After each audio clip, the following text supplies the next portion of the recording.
For this ring, I'm going to use a 6mm bead. I've got a little Amazonite bead here. You can use whatever you want. Just check that the drill hole is wide enough for a 0.8mm wire to go through, and I'm using 60 centimeters of 0.8mm wire, and I have just threaded on this bead so it gets to the middle of the wire, and I'm going to pick up my ring mandrel again, and I'm just going to hold that on with my thumb. It wants to slip and slide, so make sure you're holding it quite firmly. And then I'm going to take one wire around, and we're going to go, while I'm holding my thumb steady, all the way around, and then up on one side. You want it quite close to where your bead is, and you can see that I have it wrapped round once on one side. It's not firm yet, but there's still plenty of opportunity to firm that up.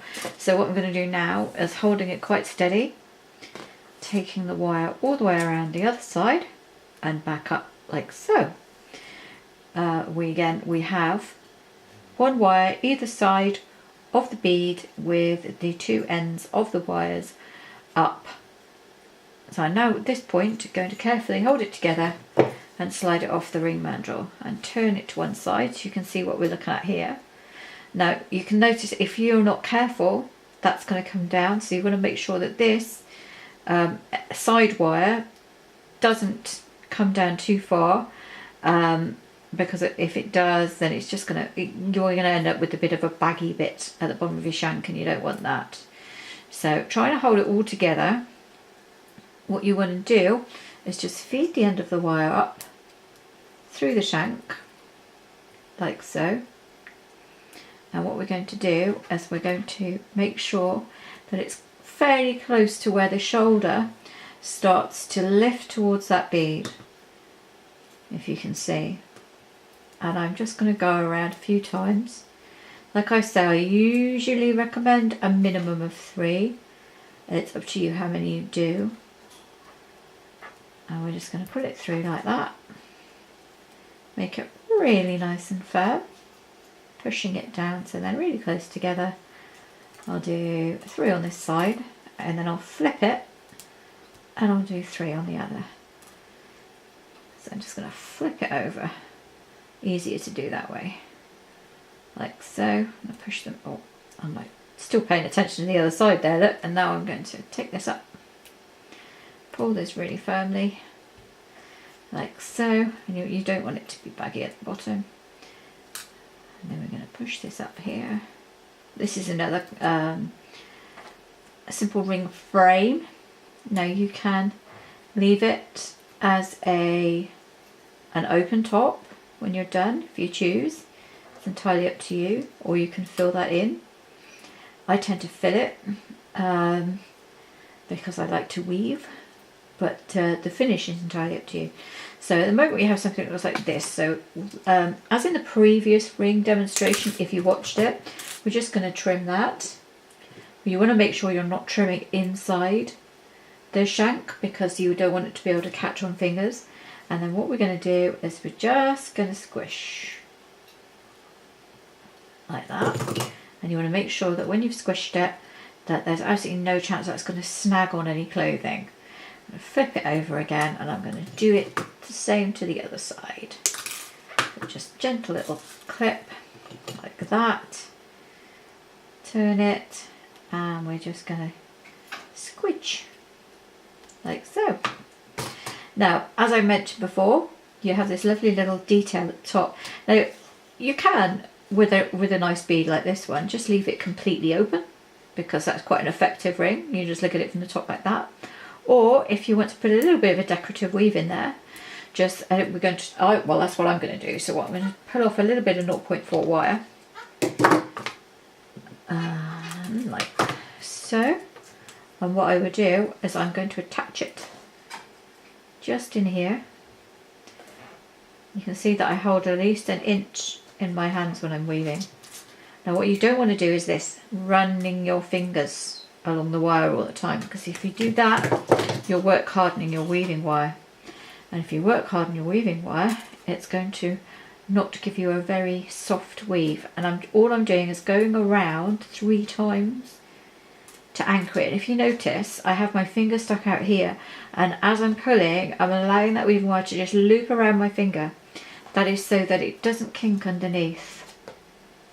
And at this point, now we've gone 3 times around, I'm going to take it back up inside, and then I'm going to take it all the way around and through that shank in the bottom.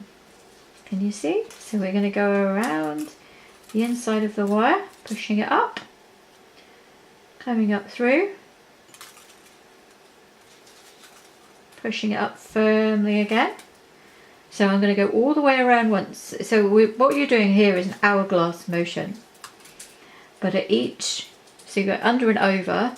So as the wire is underneath here, we're going to come up through and it's going to go over the top wire. And when it comes over the top wire, we're going to go all the way around once to anchor it. And then we're going to go under and over again.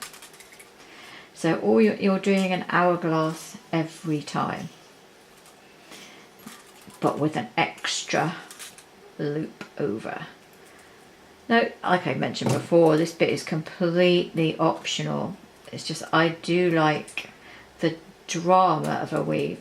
Now, as you get closer to the bead, your wire weaving is going to be harder. So this, while it looks quite simple, isn't as simple as it could be.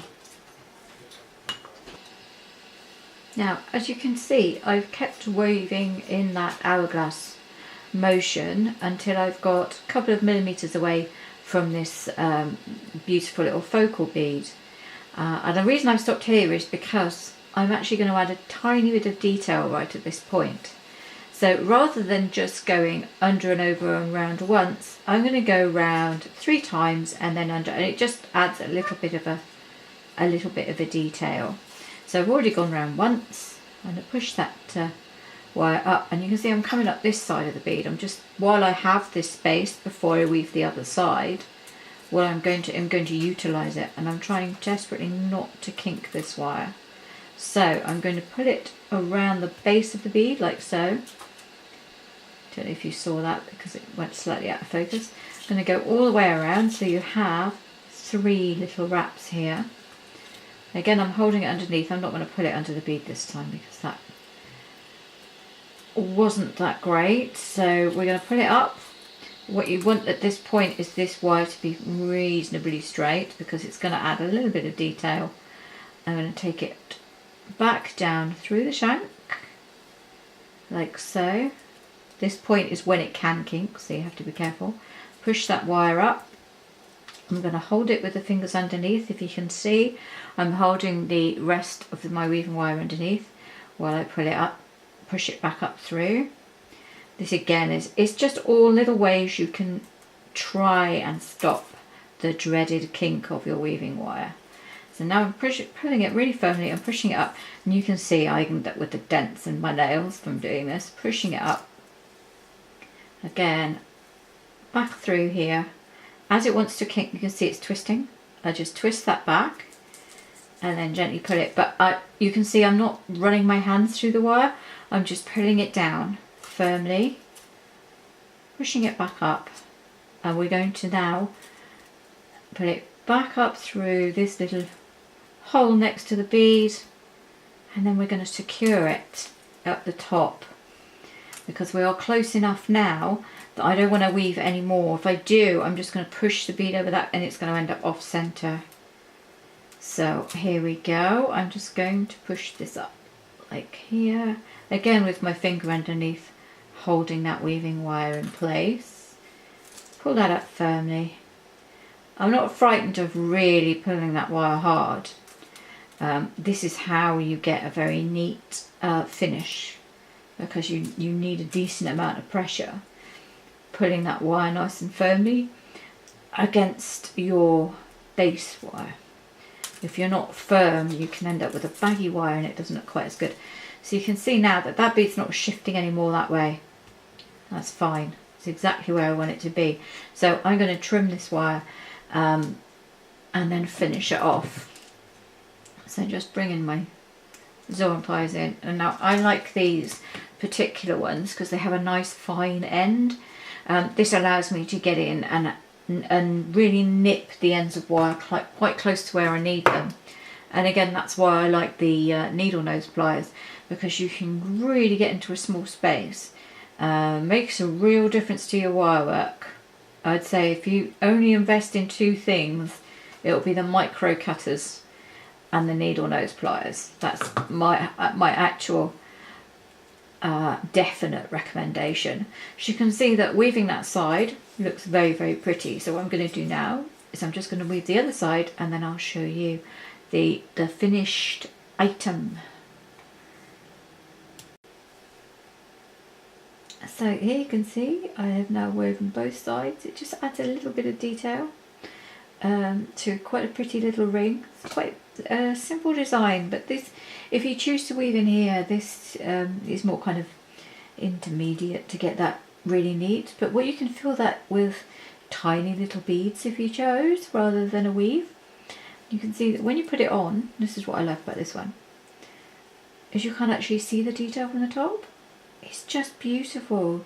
You have the little bit of ridging from the weave, or a beautiful bare wire if you choose not to weave that. But as you tilt it, then you get that detail coming through, and it's just really pretty. And also that bead moves, and I love anything that you can just, you know, you can just feel, and it has a little bit of motion. So that's another quite quick little ring.